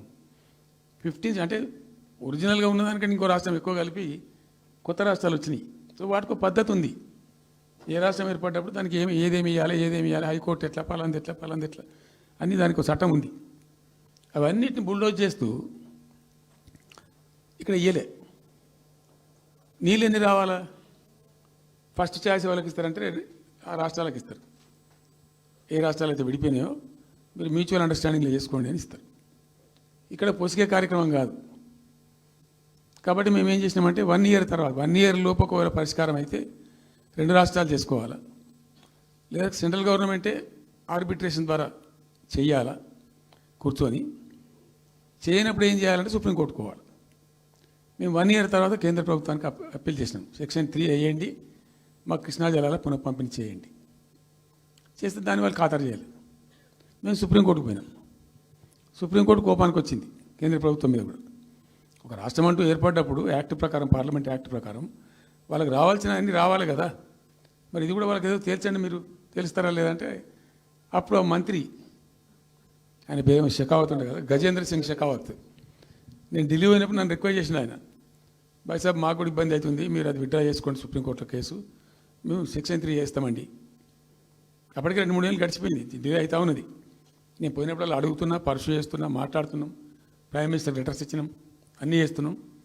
ఫైనల్గా సుప్రీంకోర్టు చివాట్లు పెట్టిన తర్వాత వాళ్ళు ఉండి మీకు విత్డ్రా చేసుకుంటే దయచేసి మేము సుప్రీంకోర్టు ఆర్డర్ వస్తుందని తెలిసిపోయింది వాళ్ళకు కూడా. ఆటోమేటిక్ ఇస్తుంది కదా కోర్టు ఆర్డర్, న్యాయప్రదంగా రావాల్సింది ఇస్తుంది. కాబట్టి ఎట్లా తప్పేటట్లేదు ఇక కోర్టు ఆర్డర్ ఎందుకని చెప్పి మీరు విత్డ్రా చేసుకోండి బాయ్ సాబ్, మేము ఇచ్చేస్తాం. మంచిగా విత్డ్రా చేసి మళ్ళీ లెటర్ పెట్టినాం. మీరు చెప్పిన ప్రకారం విత్డ్రా చేసుకున్నామండి అంటే లెటర్ పెట్టండి అంటే పెట్టినాం. అది ప్రాసెస్లో ఉంది సెక్షన్ 3 వేయడానికి. చివరికి వేసారు. ఇప్పుడు సెక్షన్ 3 వేసారు. దాని మీద బ్రిజేష్ ట్రిబ్యునల్ అపాయింట్మెంట్ కూడా అయిపోయింది. ఇప్పుడు వాదనలు జరుగుతున్నాయి, మాకేం రావాలి, మీకేం రావాలి, తెలంగాణ రాష్ట్రం, ఆంధ్ర రాష్ట్రం మాట్లాడుతూ ఉన్నారు. సో ద క్వశ్చన్ ఏంది, అక్కడ ఉంది, ఇప్పుడు తేలుతుంది. మా ఉద్దేశం ఏంది, 90 టీఎంసీలు అయితే మాకున్నాయి నికరం, మాకు ఎవరు ఇచ్చేదేం లేదు, ఎవరు అడుక్కునేదేం లేదు. అడిషనల్ ఇంకో 60-70 టీఎంసీ, ఇంకో 70-80 టీఎంసీ కావాలంటే ఎట్లా అంటే, ఈ ట్రిబ్యునల్లో వచ్చేటువంటి అధిక వాటా ఏదైతే మనకు ఉంటుందో, ఇందులో ఒక గుడ్ సైన్ అని ఈయన బ్రిజేష్ ట్రిబ్యునల్ ఏం చేసిండు, వచ్చిన తర్వాత ఆయన ఒకటి చేసిండు. అంతకుముందు చట్టం ఏముంటుండే, 75% డిపెండబిలిటీ మీదనే నదుల నీళ్ళు కేటాయింపు జరగాలి, 75% డిపెండబిలిటీ మీద. మన కృష్ణా జలాలు ఇచ్చినప్పుడు అట్లే ఇచ్చిండ్రు. ఈయన బ్రిజేష్ ట్రిబ్యునల్ వచ్చిన తర్వాత ఈయన ఏం చేసిండంటే 75% బోల్డ్ అండి, మంచి సర్ప్లస్ ఇయర్స్లో చాలా వర్షాలు పడుతున్నాయి, కావాల్సిన నీళ్ళు వస్తున్నాయి, అవి వేస్ట్ అవుతున్నాయి అనవసరంగా, అట్లెందుకు కేటాయింపులు చేసుకుందాం, 65% డిపెండబిలిటీ పెట్టుకుందాం అని చెప్పి పెట్టిండు. దాని ద్వారా ఏమైంది, మన కృష్ణా నదిలో ఒరిజినల్గా వచ్చిన అలాట్మెంట్ 811 టీఎంసీ, 811 టీఎంసీలే బచావ్ ట్రిబ్యునల్ ప్రకారం. కానీ తదనంతరం ఈయన బ్రిజేష్ వచ్చిన తర్వాత అది ఆల్మోస్ట్ 1005కి పోయింది. ఇంకో 195 టీఎంసీ పెరిగింది, ఆ 10% యాడ్ చేసే వరకు పెరిగితే అలా మనకు కూడా ఆటోమేటిక్ వాటా వస్తుంది. ఇప్పుడు తేలుతుంది అది. సో మేము ఆశపడ్డది ఏంటంటే, ఒరిజినల్గా పెట్టుకున్నటువంటి ఈ 90 టీఎంసీ అది బచావ్ ట్రిబ్యునల్ ఇచ్చిందే 45 టీఎంసీ. 45 టీఎంసీ మనం హైదర్ ఇరిగేషన్ లెక్కలు బాజాప్తా తీసి ఇచ్చినాం కాబట్టి అది యాక్సెప్ట్ చేసిన వాళ్ళు. ఈ 90 టీఎంసీ ప్లస్ ఇప్పుడు అడిషనల్గా వచ్చేది కలిస్తే మనకు దాదాపు 170-160 దాకా తీసుకొని పోవచ్చు. కంఫర్టబుల్ ఉంటాం మనం, ఇక్కడ డ్రింకింగ్ వాటర్ కానీ ఇంకోటి కానీ బాధ లేకుండా ఉంటాం, ఆ జిల్లా సుభిక్షం అవుతుంది అని ఆల్రెడీ పాలమూరు జిల్లాలో తెచ్చుకున్నటువంటి 6.5 లక్షల ఎకరాల ఆయకట్టు ప్లస్ దీనిలో ఒక 7 లక్షలు వస్తుంది పాలమూరుకు, అంటే 13.5 lakhs పోతుంది. పాలమూరు జిల్లా కాడికి వస్తే నియోజకవర్గానికి 1,00,000 ఎకరాలు వారాలి. అంత కృషించి అంత కునారిల్లి 60 ఏండ్లు ఏడిసి గోసపడ్డ పాలమూరుకు ఒక పెద్ద రిలీఫ్ వస్తుంది. దీంతో మొత్తం జిల్లా టాప్ టు బాటం అంతా కూడా ఒక అద్భుతమైనది ఉంటుంది. గ్రావిటీ వారేకాడికి గ్రావిటీ వారుతుంది, లిఫ్ట్ వారుతుంది, చాలా అద్భుతంగా ఉంటుందని చెప్పేసి. తర్వాత వర్ష నీళ్ళు కూడా చాలా వరకు ఈ చెక్ డ్యామ్లలో దానిలో అడ్డుకుంటాం కాబట్టి గ్రౌండ్ వాటర్ కూడా బాగా పెరుగుతుంది. ఎట్లా ఫ్రీ పవర్ ఇస్తున్నాం కాబట్టి దాని ద్వారా కూడా లాభాలు జరుగుతాయని చెప్పి అసెస్మెంట్ చేసి ఇచ్చినాం. నిజంగా కూడా పాలమూరు ఒక టైంలో తెలంగాణ వచ్చిన తర్వాత 4-5 ఏళ్ళకి నేను పోతే, ఎందుకో పోయినాం, బస్సు యాత్ర చేస్తే చాలా అద్భుతంగా ఎక్కడికక్కడ వరికోత మిషన్లు, కల్లాలు, అంతకుముందు పాడుబడ్డ ఇల్లు కనిపించే పాలమూరులో నా కళ్ళతో నేనే చూసిన. ఇంకా ఇది అంతా కంప్లీట్ అయిపోతే ఈ అనుకున్న 15 లక్షల ఎకరాలకు నీళ్ళు వస్తే చాలా దివ్యంగా ఉంటుందని చాలా సంతోషపడుకుంటూ పోయినాం. సరే, ఇప్పుడు కేంద్ర ప్రభుత్వం కొత్తగా తాకీదు, అది ఎవరు చెప్పినారో తెలియదు, వాళ్ళు చెప్తున్నారు. ఇప్పుడు గవర్నమెంట్ ఉన్న వాళ్ళు చెప్తున్నారు. ఏంది, మీరు 90 టీఎంసీలు పెట్టుకున్నారు, పాత గవర్నమెంట్ పంపించింది, ఒకటి డిపిఆర్ తిప్పి పంపించిండ్రు, దాని మీద సడి లేదు, సప్పుడు లేదు, లుల్లి లేదు, లుకాండం లేదు, తల ఊగుతున్నారు. ఎందుకు తల ఊగుతున్నారు? రాష్ట్ర ప్రయోజనాలు కాపాడడానికి లేకపోతే, రాష్ట్రానికి వచ్చిన నీళ్ళని కూడా కాపాడే స్థితి లేకపోతే ఇదేం దద్దమ్మ ప్రభుత్వం? ఇంత చేతగాని ప్రభుత్వం ఉంటే ఎట్లా? నోరు లేని ప్రభుత్వం ఉంటే ఎట్లా? పెద్ద నోరు పెట్టుకొని పెద్ద గడబడి చేయాలి కదా. ఒక 10 టీఎంసీలు పోతేనే ఒక్కొక్క రాష్ట్రం ఎక్కడ దగ్గర పోయి కొట్లాడతారు. ఇవాళ మొత్తం డిపిఆర్ఏ పంపించి ప్రాజెక్ట్ని ఆగం చేసే పరిస్థితి వస్తే సప్పుడు లేదు. ఒకటి. రెండవది, ఇప్పుడేం చేసిండ్రు? ఇరిగేషన్ మంత్రికి లెటర్ రాసిండు. వాడు చెప్పిండా చెప్పలేదా భగవంతుని గారు 45 టీఎంసీలు ఇవ్వండి మాకు అనుమతి అని చెప్పి. ఎట్లా రాస్తావు నాకు అర్థం కాదు. నువ్వు ఏ ముఖం పెట్టుకొని రాస్తావు? ఇదో ప్రభుత్వమా? అంటే ఉన్న వస్త్రానికి పోతే అనవస్త్రం పోయింది అన్నట్టు ఉన్నది కూడా కొట్టుకుంటారు ఎవడన్నా? ఎవరై నీళ్ళు అవి? ఆల్రెడీ బచావ్ ట్రిబ్యునల్ తీర్మానంలో ఇచ్చింది. దాన్ని కర్ణాటక వాడుతుంది, అటు మహారాష్ట్ర వాడుతుంది. వాళ్ళ లెక్కల్లో చూపెడుతున్నారు వాళ్ళు. రాల్మట్టి డ్యాంలో వినియోగంలో చూపెడుతున్నారు వాళ్ళు. మాకు వచ్చిన 21 టీఎంసీ మేము ఇక్కడ వాడుతున్నామని చెప్పి. ఆ 2 ఎగువ రాష్ట్రాలు వాడుతుంటే ఇక్కడ వచ్చి మనకు వచ్చినటువంటిది బాజాప్తా అది కూడా ట్రిబ్యునలే కదా. బచావత్ కూడా ట్రిబ్యునలే కదా. ఆ ట్రిబ్యునల్ తీర్పు ద్వారా వచ్చిన 45 టీఎంసీలు నువ్వు ఎందుకు ఆపుతున్నావు ఇప్పుడు? ఇదో రాష్ట్ర ప్రభుత్వమా? అసలు ప్రభుత్వం ఉందా? నిద్రపోతున్నారా? ఇంతసేపు రియల్ ఎస్టేట్ దందా తప్ప ఇంకోటి లేదా? ఇల్టు భూములు ఎట్లా అమ్ముదాం, పల్టు భూములు ఎట్లా అమ్ముదాం, ఆ భూములు ఎట్లా దెబ్బ పెడదాం, ఇంత కమిషన్ కొడదాం, ఇది తప్ప రాష్ట్ర ప్రయోజనాలు, నీళ్లు, రైతులు, మనుషులు లేరా? ప్రాజెక్టులు ఎందుకు 2 నెలల నుంచి ₹1 పెట్టలే? ఎందుకు ఒక తట్టడి మట్టి తీయలే? ఎవరు నిరోధించిన మిమ్మల్ని? ఎవరు అడ్డుపడ్డారు మీకు? ఎవరు కట్టేసారు మీ కాళ్ళను? అటు పైసా పనిచేయరు, నిష్క్రియాపరత్వంగా ఉంటారు. డిపిఆర్ పంపిస్తే సపోర్ట్ చేయరు. ఇలా చివరికి 45 టీఎంసీ అని రాస్తారు. అంటే ఏం కాబోతుంది? ఎవరో ఒత్తిడి ఉంది దీని వెనుక? ఏం కుట్ర దాగి ఉంది ఇది? 2 ఏళ్ల నుంచి నేను మౌనం పాటించి చూసుకుంటూ వస్తున్నాం. తప్పని పరిస్థితి నేను బయలుదేరినప్పుడు తప్పదు. అటు కేంద్రాన్ని ఎక్స్పోజ్ చేస్తాం, ఇటు రాష్ట్రాన్ని ఎండగడతాం ప్రజల మధ్యలో ఖచ్చితంగా. ఇలా మొత్తం విస్తారంగా మాట్లాడినాం, చర్చించినాం. చాలా పెద్ద ప్రజా ఉద్యమాన్ని శ్రీకారం చుడతాం. కంపల్సరీ పాలమూరు, రంగారెడ్డి, నల్లగొండ జిల్లాలలో గ్రామాన దానికి పోస్టర్ డిజైన్ అవుతుంది, కరపత్రం డిజైన్ అవుతుంది. ప్రజా ఉద్యమాలు చేస్తాం, పెద్ద బహిరంగ సభలు పెడతాం. నేను స్వయంగా అటెండ్ అవుతున్న బహిరంగ సభలకు. ప్రజాక్షేత్రంలో ఈ ప్రభుత్వం యొక్క నిష్క్రియాపరత్వాన్ని ఎండగడతాం. ఇప్పుడు వాయిస్ అయితే తెలంగాణకు, మరి తెలంగాణకు ఉన్న ప్రభుత్వం మాట్లాడకపోతే ఇంకెవరు మాట్లాడాలా? మాకు 2 బాధ్యతలని. ఒకటి తెలంగాణ తెచ్చిన పార్టీగా, రెండవది ప్రధాన ప్రతిపక్షంగా కూడా కంపల్సరీ మా డ్యూటీ మేము చేయాలి. అందుకోసం గాను వీళ్ళు ఏదో తమాషకు మేము అదోటి ఇదోటి అడ్డం పొడుగు మాట్లాడి, కిరికిరి మాటలు మాట్లాడి, ఈ కారు కూతలు కూసి ఏదో చేస్తామనుకుంటే నడవదిగా. ఈ ఏళ్ళ దాకా వేరే కథ, రేపటి నుంచి వేరే తోలు తీస్తాం ఎక్కడికక్కడ. ప్రజలు ఖచ్చితంగా ఎక్కడికక్కడ నిలబెట్టే ప్రయత్నం చేస్తాం. అడుగున చెక్ చేస్తాం, ప్రతి విషయంలో చెక్ చేస్తాం. Sufficient time we have given.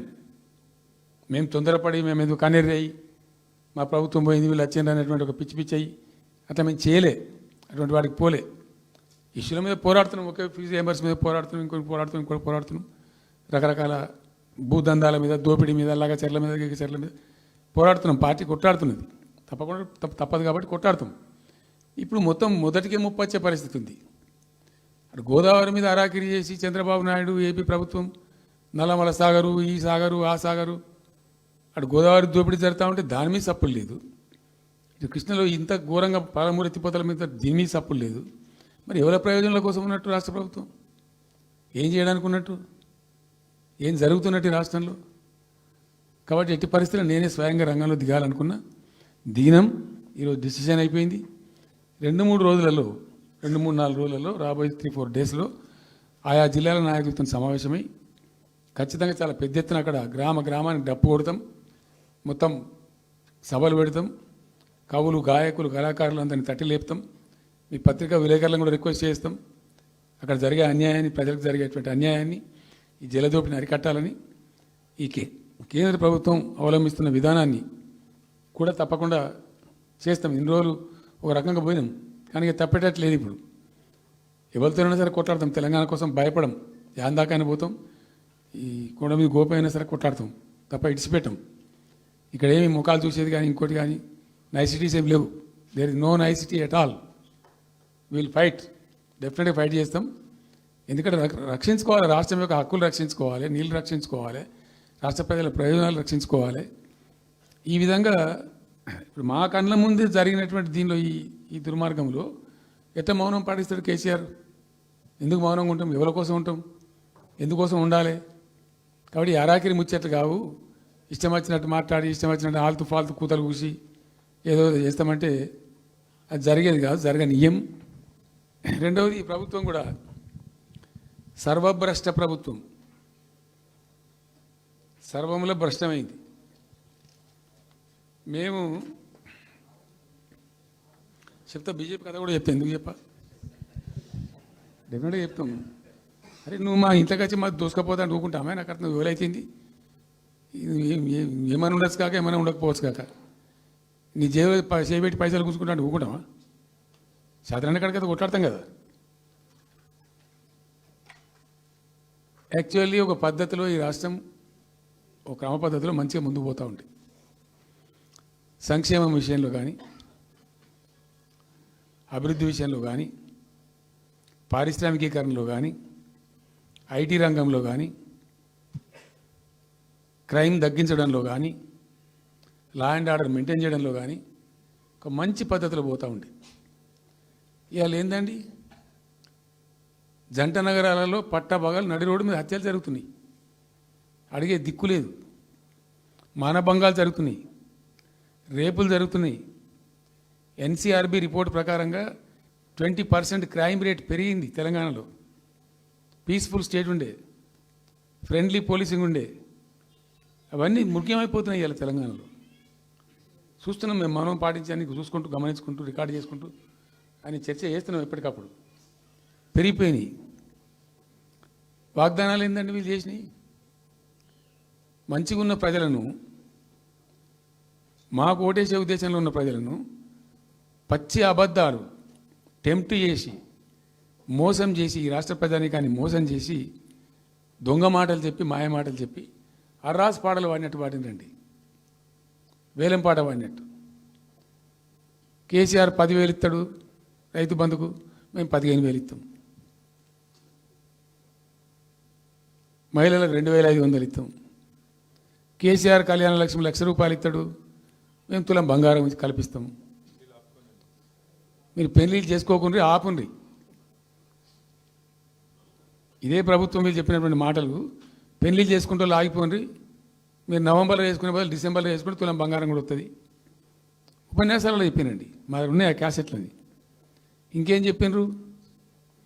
Pension తీసుకునే ముసలి ఎవరైతున్నారో నవంబర్లో తీసుకోకుండా డిసెంబర్లో 4,000 వస్తుంది. తెల్లారే ఇంకేం మాట్లాడిండ్రు? ఏంటిది అది? 2 లక్షల రుణమాఫీ అని నరికిండ్రు. ఉరుకుండ్రి బ్యాంకుల పంట పోయి జల్దీ తెచ్చుకోండి. ఇది ఒక్కటి కాదు, అట్లా అర్రాసి పడవాడినట్టే. చివరికి విద్యార్థులకు, పాపం పేద విద్యార్థులకు ఇండియా ఒక స్కూటీలు కాదా బాబు, చాలా ఉన్నాయి. శాంతాడంత లిస్ట్ 420 హామీలని చాలా ఉన్నాయి. నేను కొన్ని హైలైట్ చేసి చెప్తున్నాను. టెంప్ట్ చేయడంలో, ఫర్ ఎగ్జాంపుల్ ఇప్పుడు ఇండియా మొత్తంలో ఎక్కడ ఇయ్యరండి. మేము మొత్తం కూడా 100% సమ్మిళితమైన అభివృద్ధితో మేము ముందుకు పోయినాం. ఇట్లా ఏకపక్షంగా ఏకోన్ముఖంగా పోలే. మేము ఆల్ ఫ్రంట్స్ కవర్ చేయాలని చూసినాం. పేద పిల్లలు ఉంటారు, వాళ్ళకి పాపం విదేశీ విద్య లేక సీట్ వస్తుంది, చదువుకోవాలని ఆశపడతారు, పోలేరు. వ్యక్తిగతంగా మమ్మల్ని అంటే మేము పార్టీగతంగానో వ్యక్తిగతంగానో చేసేది కొంతమేరకు. పాలసీగానే ఎందుకు చేయకూడదని చెప్పి ఆలోచించి ₹20 లక్షలు ఇచ్చింది. ఎస్సీ ఎస్టీ పిల్లలు పోతే వాళ్ళకి అంబేద్కర్ పేరు అని పెట్టినాం. బీసీ అమ్మాయిలు పోతే వాళ్ళకు జ్యోతిబా పూలే అని పేరు పెట్టినాం. రకరకాలుగా మొత్తం మీద వాళ్ళకి ₹20 లక్షలు ఇచ్చినాం. అంటే ఎట్లాంటి ఇష్టం వచ్చినట్టు అది కూడా పెంచుతాం. కేసీఆర్ 10 లక్షలు ఇస్తే మేము 12 లక్షలు ఇస్తాం దళిత బంధు. ఇట్లా ఎన్నండి ఇష్టం వచ్చిన అంటే నోటికి మొక్కాలిగా, అది కూడా 100 రోజుల లోపలనే ఇస్తాం. ఆ కార్డులు వంచుడు సంతకాలు పెట్టి బాండ్ సంతకాలని ఇంటింటి కార్డులు వంచి మొత్తం చెడగోపం పెట్టారు. దిక్కుమాలిన దరిద్రం అంతా నెత్తిన పెట్టి కంప్లీట్ ప్రజలను టెంప్ట్ చేసి ఇలా వడ్లు కొంటలేరండి. సన్నాలు మొత్తం వడ్ల ప్రతి ధాన్యానికి లిస్టు పెద్ద లిస్టు శాంతాడంత లిస్టు. ఇక కందులకింత, మినుములకింత, పసుపుకింత, పప్పుకింత, మొక్కజొన్నకింత, అన్నిటికీ 500 బోనస్. అన్నిటికీ ఏమి దేనికి దిక్కు లేదు. పత్తి కొనే దిక్కు లేదు, వడ్లు కొనే దిక్కు లేదు. ప్రైవేట్గా అమ్ముకుంటారు, దోపిడికి గురి అమ్ముకుంటారు. పాపం ఏడ్చుకుంటూ కన్న నీళ్ళు కుక్కుంటారు. చివరికి వస్తే యూరియా సప్లై చేసే తెలివితేటలు లేవానండి. మా గవర్నమెంట్ ఉన్నప్పుడు రైతులు గ్రామాలలో ఒక ఆటో రిక్షాకి డబ్బులు ఇచ్చి 10 బస్తాలు తెచ్చి బాబు అంటే తెచ్చి ఎడ పడేసిపోతుండే వాడు పొలం కాడ. ఇవాళ రైతులు రోజుల తరబడి, గంటల తరబడి చెప్పులు పెట్టి, బీఆర్ఎస్ లేకముందు చెప్పుల లైన్లు ఉండే, బీఆర్ఎస్ ఉన్న రోజులు చెప్పుల లైన్లు మాయమైనవి. మళ్ళీ ఇప్పుడు కాంగ్రెస్ రాగానే మళ్ళీ ఇప్పుడు చెప్పుల లైన్లు స్టార్ట్ అయిపోయినాయి వరుస పెట్టి. మళ్ళీ ఇప్పుడు ఏందో యాపో బోపో తెచ్చిండ్రు, అది ఒత్తితే నడచలేదు, పిక్తలేదు. అది ఏ ఎరువు బస్తాకు యాప్ ఎందుకైనా నాకు అర్థం కాదు. ఇంకా ఆ యాప్లో కూడా నాకు పూర్తిగా తెలియలేదు. నేను రాత్రి కూడా చెప్పే ఆ యాప్లో ఏముంటుందట. ఇప్పుడు నాకు పట్టుందా, అది ఎన్ని మాటలు ఇస్తారట. సపోజ్ నాకు 3 ఎకరాలు ఉంది. 3 ఎకరాలు ఉంటే ఎకరానికి 2 బస్తాలు చొప్పున 3 సార్లు ఇస్తారట. అది అంటే 3 సార్లు పోవాలి. ఇక యాడికి పోవాలో నాకే తెలియదు. ముఠమూల యాపే దొరకదు కాలబెట్టి. అది ఏదైనా చదువుకుని పూరాన్ని పెట్టుకొని విని పట్టుకొని తిప్పలు పడదామంటే కూడా ఆ యాప్ ఒత్తితే ఏం కనబడుతుందట. యాప్ ఒత్తితే ఏం కనబడుతుందట. ఏ గోదాంలో ఎరువులు అని చెప్తారట. అంటే ఇలా గజ్వేల్లో చెప్తారు, రేపు సిద్దిపేటలో చెప్తారు, ఎల్లుండి సిరిసిల్లలో చెప్తారు. ఏ గోదాం పోవాలి, ఎటు పోవాలి. ఇంతకన్నా జోక్ ఉంటుందా. రైతులకు మండల కేంద్రంలో ఎరువుల దుకాణం ఉంటుంది, తప్పితే వాళ్ళ తాలూకా కేంద్రంలో ఉంటుంది ఎక్కువ. ఆడ సాగుకారు ఉంటాడు, ఇచ్చేటోడు ఉంటాడు, అప్పిచ్చేటోడు ఉంటాడు. మనం బాగా విస్తరించినామా. నేను ఏమంటున్నాంటే 7,100 కొనుగోలు కేంద్రాలు పెట్టినాం కదా, వాళ్ళ ఊళ్ళో పోయి కొన్నాం కదా. ధాన్యం నెత్తిన పెట్టుకొని వాళ్ళ అంగడికి వచ్చి ఈ మార్కెట్ అప్పుడు తిరుగుడే బంద్ చేసినాం కదా. అసలు రైతు సెంట్రిక్గానే మన పరిపాలన ఉండే కదా కంప్లీట్గా. అని మొత్తం సాప్ పట్టేసారు. ఇప్పుడు అరాస్ పాటలు వాడి 2 సార్లు రైతు బంద్ ఎగ్గొట్టిండ్రు. పెన్షన్ 4,000 ఇస్తామని 2 నెలల పెన్షన్ ఎగ్గొట్టిండ్రు. చాలా భయంకరమైనటువంటి పరిస్థితి తీసుకొచ్చిండ్రు రాష్ట్రంలో. ఇంత దిక్కుమాలిన కథ. నిరుద్యోగ భృతి ఇస్తాము, ఇవాళ మొక్కాల ఎన్ని అసలు హామీలు. నిరుద్యోగ భృతి ఇస్తాము, తోక ఇస్తాము, నోటిఫికేషన్లు ఇస్తాము, జాబ్ క్యాలెండర్లు ఇస్తాము, విద్యా భరోసా కార్డు. ఇక వాడు చూసి అడ్డం పడి ఆయనతో ఓటేసారు జనం. ఇప్పుడు జరిగింది ఏంది, టెంప్ట్ అయిపోయారు. ఏమైందంటే యాక్చువల్లీ ఫ్యాక్ట్ ఏంటంటే ఇదే తెలంగాణ భవన్లో ఎన్నికలకు పోతున్నాం 2014. ఎన్నికల కమిటీ, హామీల కమిటీ ఒకటి ఉండే, మేనిఫెస్టో కమిటీ. అది రాస్తాను. దానిలోకి 2-3 రిటైర్డ్ ఐఏఎస్ అధికారులు కూడా ఉంటే అప్పుడు ఒక సందర్భం వస్తే నేను అడిగిన, అసలు మనం పెన్షన్ ఎందుకు ఇస్తాం ప్రజలకు? Why do you give pensions at all? ఎందుకు ఇవ్వాలి అసలు? దానికి ఒక పరమార్థమో పర్పస్ ఉందా? అగాధం పట్టుకొని ఇట్లా పంచిపెట్టుడా ఏంది అసలు? మీ ఉద్దేశం ఏంటి సార్ అన్నారు. అనుకోకుండా దురదృష్టవశాత్తు కొందరు డెస్టిట్యూట్స్ అవుతారు, కొందరు ఫిజికల్ హ్యాండిక్యాప్డ్ అవుతారు.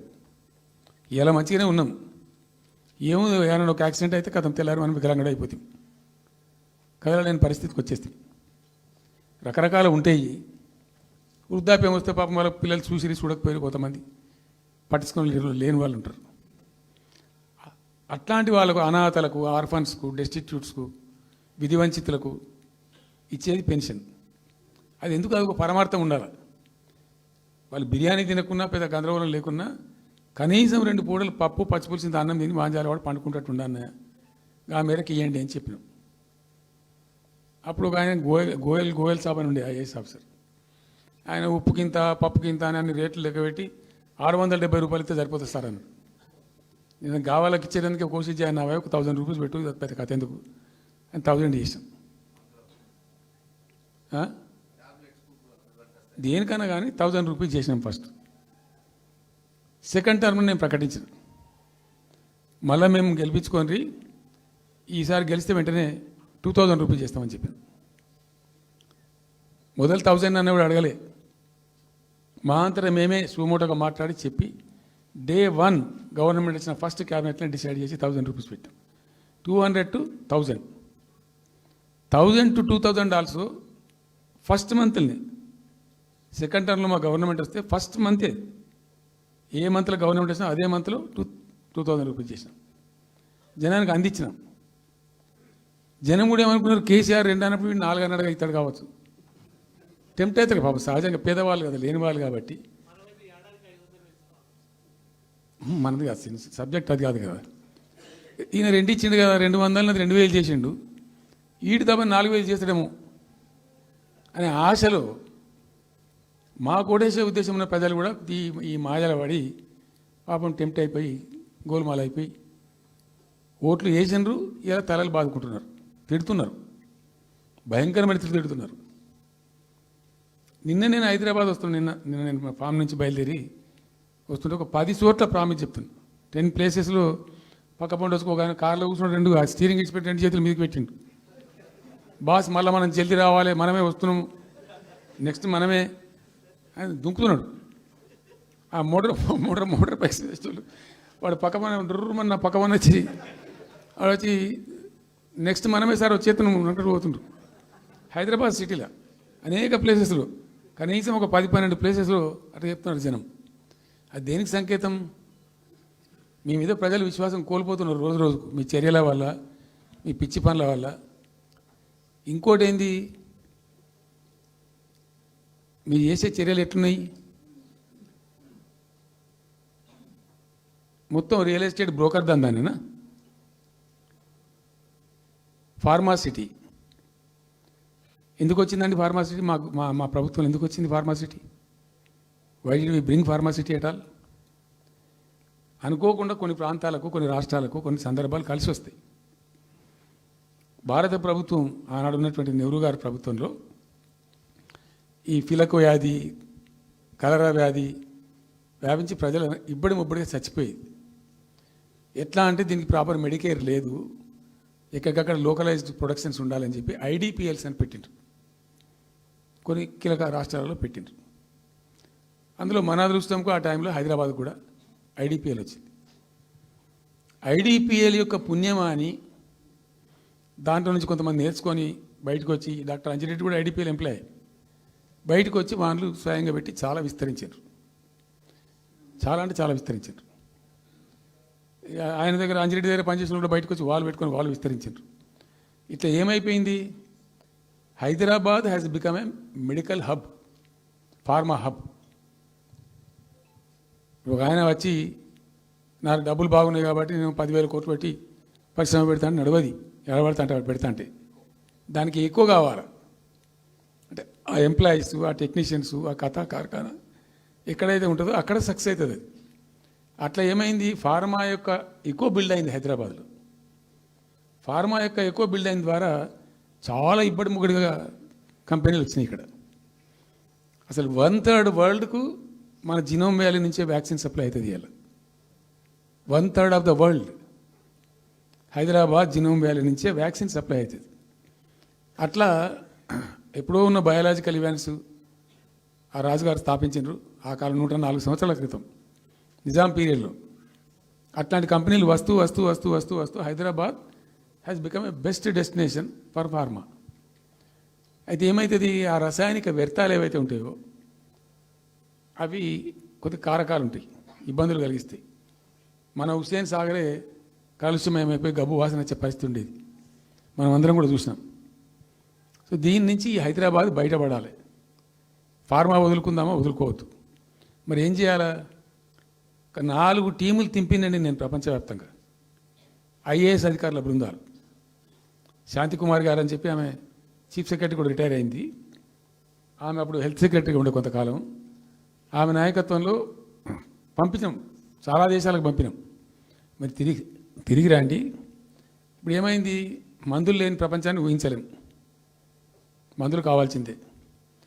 మందులు తయారు చేసే సందర్భంలో తప్పకుండా కొంత వేస్టేజ్ ఉంటుంది. ఆ వేస్టేజ్ని ఎట్లా మేనేజ్ చేయాలి అని దానికి తెలివి కావాలి. సింపుల్ ఎగ్జాంపుల్ చెప్పండి, మన ఇంట్లో కిచెన్లో కూడా డైలీ వేస్ట్ ఉంటుంది, కానీ చాలా నీట్గా పెట్టుకుంటాం మనం దాన్ని. ఆ వేస్ట్ని డిస్పోజ్ చేస్తాం, కిచెన్లోనే ఉంచితే చచ్చిపోతాం కాబట్టి ఆ భయానికి క్లీన్ పెట్టుకుంటాం, మన ఓన్ కిచెన్ కాబట్టి. ఎగ్జాక్ట్లీ ఎట్లయితే కిచెన్ క్లీన్ పెడతారో వాటిని కూడా క్లీన్ పెట్టాలి. అది ఒక ఫార్మా కంపెనీ ముందు నుంచి మనం పోతున్నాం అనుకోండి, మన దగ్గర అయితే వాసన వస్తుంది, మనకు తెలుస్తుంది ఇదేదో మెడిసిన్ తయారు చేసే కంపెనీ అని. వేరే దేశాలలో అట్లా లేదు. యూరోప్లో లేదు, యూఎస్లో లేదు, చాలా దేశాల్లో లేదు, చైనాలో లేదు. అసలు గొట్టం నుంచి పొగరాదు.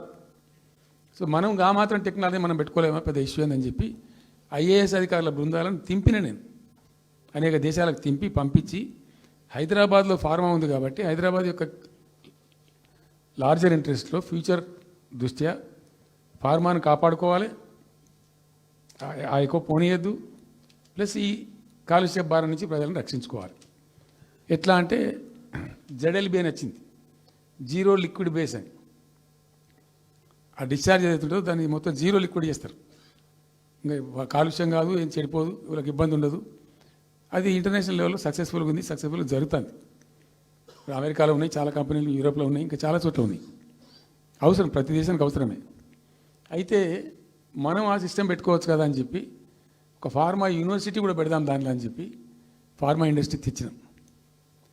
2 హెలికాప్టర్లు తీసుకొని ఆ ఫార్మా బిజినెస్ మెన్ ఎవరైతే ఉంటారో వాళ్ళని నేనే స్వయంగా పెట్టుకుని పోయి ఆ ముచ్చర్ల కాడ పోయి తీసుకుపోయి చూపించి ఈ ప్లేస్ బాగుంటుంది కదా అంటే బాగుంటుందని చెప్తే దాన్ని ఫైనల్ చేసి చాలా కష్టపడి 5-6 సంవత్సరాలు పర్సూ చేసి రైతాంగంతో ఘర్షణ పడకుండా ఒక 20,000 ఎకరాలు పెట్టుకొని చేస్తే 14,000 ఎకరాల పైచీలకు 14,000 నెట్ వచ్చింది ప్రభుత్వానికి. 14,000 acres already acquired by government. చాలా ఎంఓయూలు జరిగినాయి, అన్నీ జరిగినాయి. మన లోకల్ వాళ్ళు రెడీ ఉండి.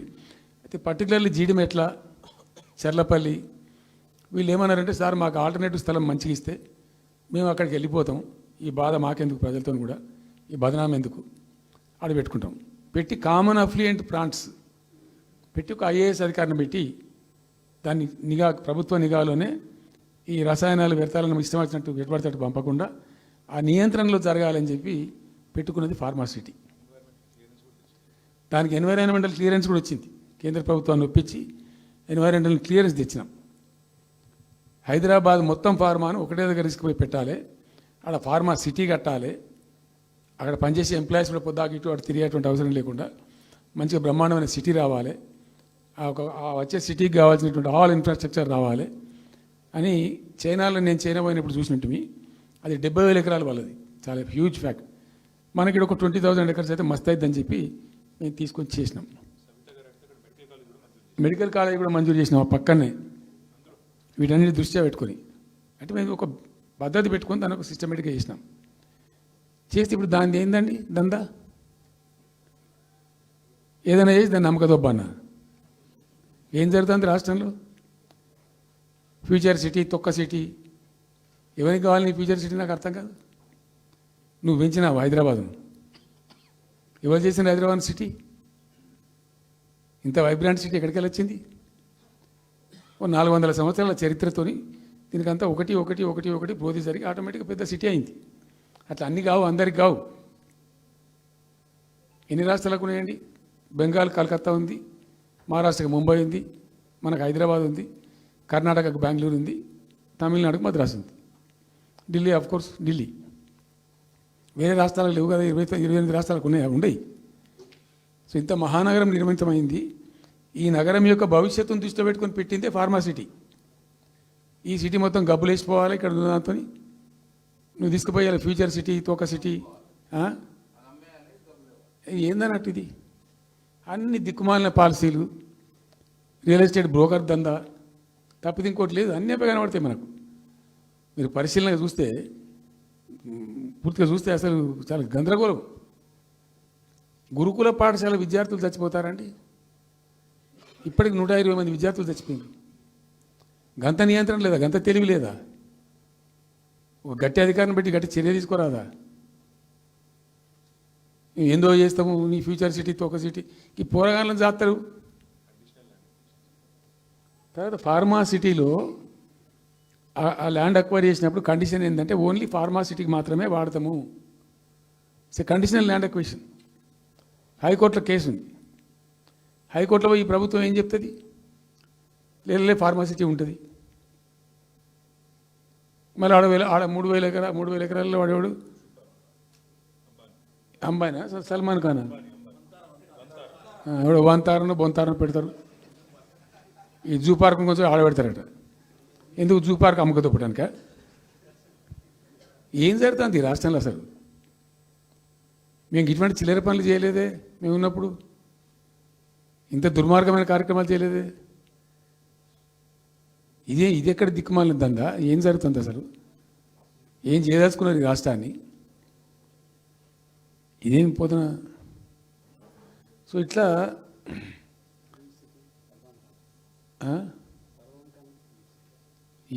అది ఏందో నేను ఒక్కటే మాట్లాడుతున్నానండి. బిజినెస్ మీట్ పెడతాం, ఎంఓయూలు చేసుకుంటాం. ఏ ప్రభుత్వం చేయాల్సిందే. అడ్డగోలు జమాబందీ దానికి లెక్కలేని కథ అంటే ఏందన్నట్టు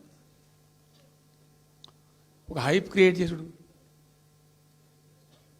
దీనికి ఆజుడు, దీనికి గురువు చంద్రబాబు నాయుడు.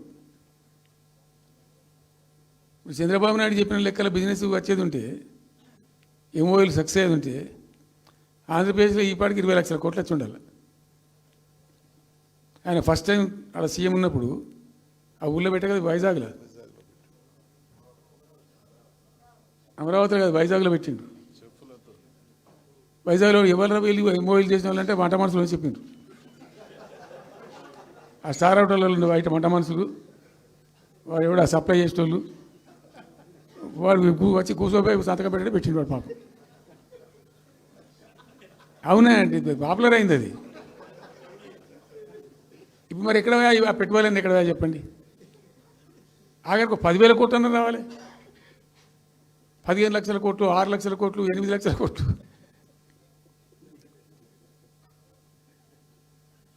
అయితే అప్పుడు తమాషా జరిగింది.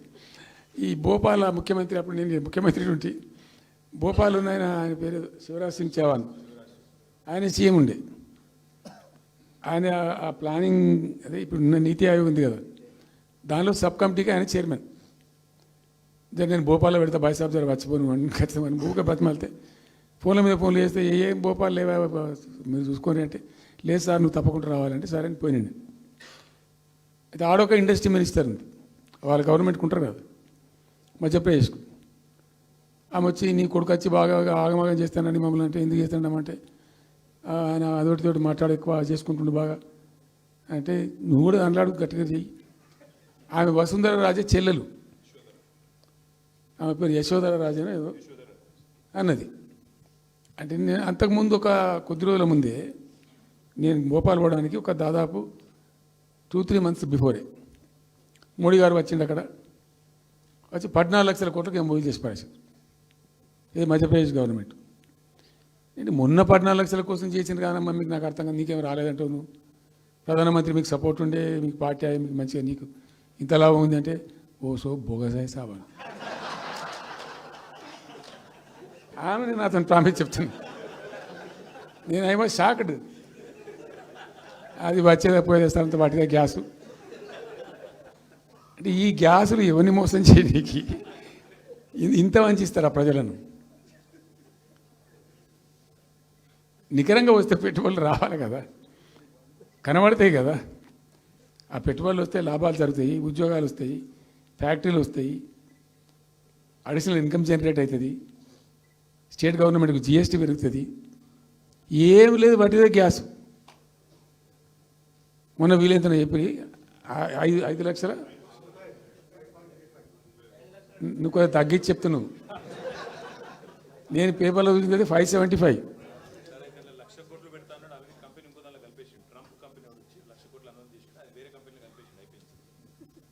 ఇట్లా ఇది ఏమి ట్రంప్ ఓడికి గింపి ఇదంతా ఏం పంచాయతీ?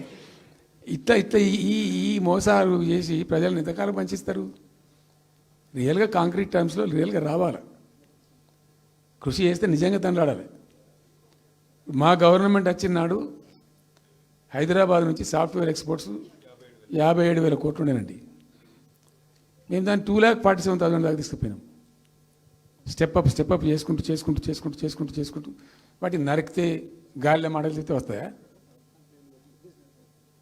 మేము బిజినెస్ మీట్లు పెట్టలే, కాంక్లేవ్లు పెట్టలే, ఏమి లేదు, పరదాలు కట్టలే. బెస్ట్ పాలసీ చేస్తే ఆటోమేటిక్గా అట్రాక్ట్ అయి వస్తారు. నేను చెప్పిన అప్పుడు ఒక ఆయన ఉండే, పాప ఆయన చీఫ్ సెక్రటరీ కూడా రిటైర్ అయ్యాడు, ఆయన పేరే ఉండే మాధవరావు అల్లుడు ప్రదీప్ చంద్రకు చెప్తే ఆయన పాలసీ తయారు చేయమని చెప్తే తెప్పించండు. పాపం చాలా దేశాలకు తెప్పించండు. ఒక 50 సార్లు రిజెక్ట్ చేసిండు. ఇట్లా కాదు, నాకు కాంక్రీట్ కావాలి, ఇంకా మంచి కావాలని చెప్పి చాలా కష్టపడి చేసిండు. I must appreciate him. The best policy was brought in. తెచ్చిన తర్వాత కూడా ఎట్లుంటుందంటే, ఒక కంపెనీ వాడు వచ్చిండు, ఫాక్స్కాన్, ఆ మహారాష్ట్రలో కొట్టుకుపోయింది. ఫాక్స్కాన్ అనే కంపెనీ చాలా పెద్ద కంపెనీ వాస్తవానికి. ఇదేవి తయారు చేస్తారు, సెల్ ఫోన్లు ఇవన్నీ ఎలక్ట్రానిక్స్లో ఉన్నాడు. చాలామంది ఉమెన్కి ఎంప్లాయ్మెంట్ దొరుకుతుంది దాంట్లో, 1000 మందికి. సరే వస్తే మనకు కూడా లాభం జరుగుతుంది. వాని ఎంబడి మస్తు దానిలో ఆల్మోస్ట్ వచ్చిండు, 90% వచ్చిండు. మీ పాలసీ బాగుందని అప్రిషియేట్ చేసి అన్ని చేసిండు. యాళ్ళకు వస్తే మహారాష్ట్ర ప్రభుత్వం 3,000 కోట్ల రూపాయలు వానికి నగదు ఇన్సెంటివ్ ఇస్తాను, వాడు కొట్టుకుపోయాడు. 3,000 crores ఎదురిస్తేనే నీకు డబ్బులని తీసుకుపోయాడు. అప్పుడు మనకు అంత కెపాసిటీ లేకుండా, సరే రియల్ ట్రై చేస్తే, కాంపిటీషన్ ఉన్నప్పుడు ట్రై చేస్తే కొన్ని సందర్భాలు జరుగుతాయి, కొన్ని జరిగాయి. ఉన్నట్టు తెలుసు, కట్టండి కదా, నడుస్తుంది కదా, ఫ్యాక్టరీ స్టార్ట్ కూడా అయింది కదా ఆల్రెడీ. సో అట్లా రియల్ ఎఫర్ట్ చేస్తే కొంత జరిగేటువంటి ఆస్కారాలు ఉంటాయి. ఇప్పుడు వెల్స్ పన్ కానీ, వరంగల్లో వస్తున్నటువంటి మెగా టెక్స్టైల్ పార్క్లో కైటెక్స్ కానీ, చాలా వాళ్ళు ఎంబడివాడి తనలాడి తిప్పలవాడి అది చేసి పట్టుకొస్తే ఓటి సమకూరుకుంటూ పోతుంటుంది. కానీ వట్టి హైప్ క్రియేట్ చేసి మందిని మోసం చేసి ఎన్ని రోజులు ఇస్తుంది? ఆత్మవంచన, ప్రజావంచన. ఏమైనా వస్తుందిరా బాబు అంటే ఏమి రాదు. ఈ గ్యాస్ల ప్రజలను పెట్టి ఇప్పుడు ఇస్తాన 2,500 దిక్కులేదు మహిళలకు, 1,000,000 మంది మహిళలను కోటీశ్వర్లను చేస్తాం. కాంగ్రెస్ మంత్రులంతా ఒకటే పాట పాడు, ఏమి ఎట్లా చేస్తావా 1,000,000 మంది మహిళలను కోటీశ్వర్లను? నీ దగ్గర ఉంటేనా? ఉన్న రెవెన్యూ పీకింది రాష్ట్రాన్ని, లోపలికి అయిపోయింది. మేము ఉన్నప్పుడు గ్రోత్లో 50% లేదు. అసలు మీ గ్రోత్ గురించి అవగాహన ఉందా? ఒక్కొక్క రూపాయి కూడబెట్టాలి, ఎట్ట తీసుకుపోవాలి? నేను ముఖ్యమంత్రి అయిన తర్వాత నన్ను ఎంతమంది టెంప్ట్ చేసినా, ఐఏఎస్ ఆఫీసర్లు వాళ్ళు వీళ్ళు, ₹1 రిజిస్ట్రేషన్ ఛార్జ్ పెంచాలి నేను 4 ఏళ్ళ దాకా. Not even single rupee. ఉల్టా నేను వాళ్ళని పిలిచి మీకు ఏం కావాలి, రియల్ ఎస్టేట్ బాగా మంచిగా చేసుకుపోవాలి, హై క్లాస్ రావాలి అంటే ఎట్లా? హైదరాబాద్లో కూడా స్కై లైన్ రావాలని చెప్పి 3 ఏళ్ళు తిప్పలవాడనండి నేను, 3 years. ఎందుకంటే స్కై లైన్ రావాలని నోటి మాట అంటే రాదు, దానికి కూడా ఎక్కువ కావాలి. ఆ 50 అంతస్తులు 60 అంతస్తులు మీదకి పోయి కట్టేటువంటి ఆ క్రేన్ ఆపరేటర్లు, క్రేన్ డ్రైవర్లు, దానికి సంబంధించిన సరంజామా అంత ఉంటుంది. ఆ ఎక్కువ వస్తే ఆ స్కై రైజ్ వస్తుంది. ఆ ఎక్కువ తేవడానికి చాలా కష్టపడాల్సి వచ్చింది. ఇప్పుడు ఈ రాజభవన్ పక్కనే గేట్ పక్కన ఒకటి ఉంటుంది చూడండి, కాదు ఒక టవర్ ఉంటుంది ఒకటి. నేను అప్పుడు నేను పోతుంటే ఈ పునాది తీసిండు, మంచి స్పాట్ ఇది, వాటర్ ఫ్రంట్ ఉంటుంది హుసేన్ సాగర్. అతను చెప్పుండే మనం స్కై లైన్లో భాగంగా ఇద్దాము, 50 అంతస్తులకు ఇద్దామని చెప్పి ఆగమంటే ఆయన ఎవరో రాజుగారు ఆగలే, ఆయనకు అంతకే కట్టుకున్నాడు పాపం. It took me 3 years to bring sky line to Hyderabad.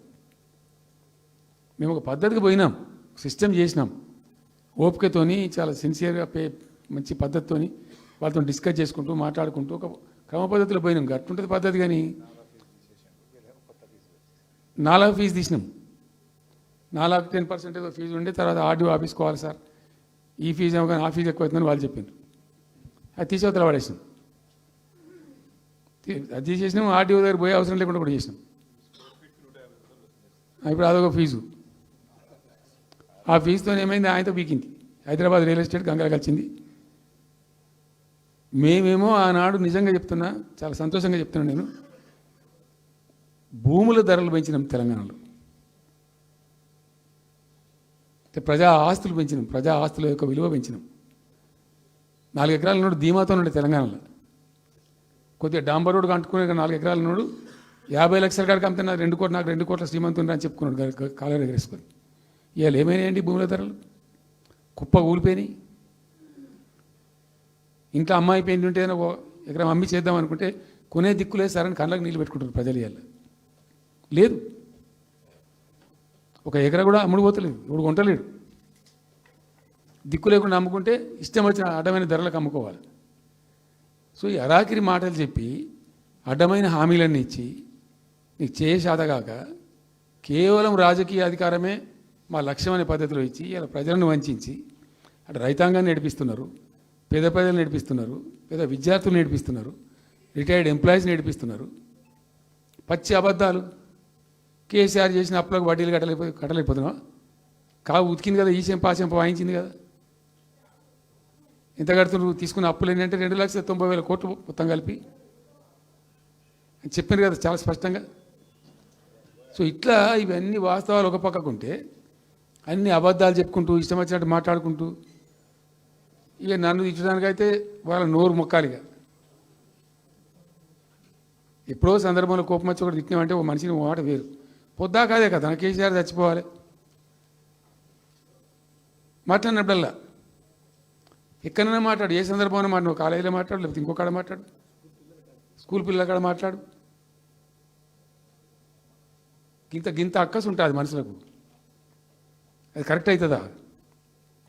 So ఇష్టం వచ్చిన పద్ధతులు, మాటలు, ఇష్టం వచ్చిన దుర్మార్గ ప్రచారాలు, అన్ని పచ్చి అబద్ధాలు నోరు తెరిస్తే. రియాలిటీ వేరుంది, జరుగుతున్నది వేరున్నది. అన్ని రికార్డ్ అవుతున్నాయి, ప్రజలలో అన్ని గమనిస్తున్నారు. సో కాబట్టి ఏదేమైనప్పటికీ పాలమూరు రంగారెడ్డి ఎత్తిపోతల పథకం విషయంలో ఎట్టి పరిస్థితుల్లో రాజీ పడం. ఈ ప్రభుత్వాన్ని నిద్రపోనీయం, కేంద్ర ప్రభుత్వాన్ని కూడా నిద్రపోనీయం. మా హక్కుల పరిరక్షణకు ఒక డ్రాప్ తక్కువైనా కూడా at any cost, at whatever cost, TRS పుట్టిందే తెలంగాణ ప్రజల కోసం.